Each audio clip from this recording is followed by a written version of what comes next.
ఈరోజు దేవుని వాగ్దానం సామెతల గ్రంథం 3వ అధ్యాయం 6వ వచనం. ఆయన నీ త్రోవలను సరళము చేయును. నా ప్రియ సహోదరి సహోదరులారా, దేవుడు ఈరోజు మీతో వాగ్దానం చేస్తూ ఉన్నాడు. ఆయన మీ త్రోవలను సరళము చేసే దేవుడు గనుక ఆ త్రోవలలో మీరు తప్పక సరళమైన ఆ త్రోవలలో మీరు క్షేమంగా నడుస్తారు.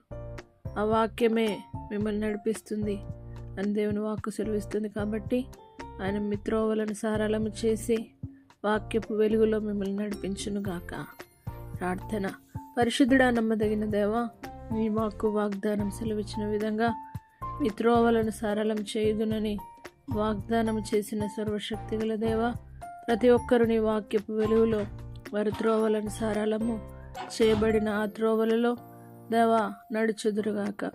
ప్రతి ఒక్కరికి దేవాని స్తోత్రమేసయ్యా, నీ క్షేమమైన తండ్రి ప్రయాణమును, క్షేమమైన భద్రతను, వారి త్రోవలలో సరళతను మీరు అనుగ్రహించి వారి జీవిత ప్రయాణంలో ప్రతి ఒడిదుడుకులు తీసివేసి ప్రతి వంకర మార్గమును తొలగించి దేవ సరళమైన మార్గములో నీ త్రోవలను నడుచుటకు నీ శక్తిని ప్రతి ఒక్కరిపైన కుమ్మరించమని నజరేయుడైన యేసు పరిశుద్ధ నామమును బట్టి అడిగి వేడుకుంటున్నాము తండ్రి. ఆమేన్. దేవుడు మిమ్మను దీవించునుగాక.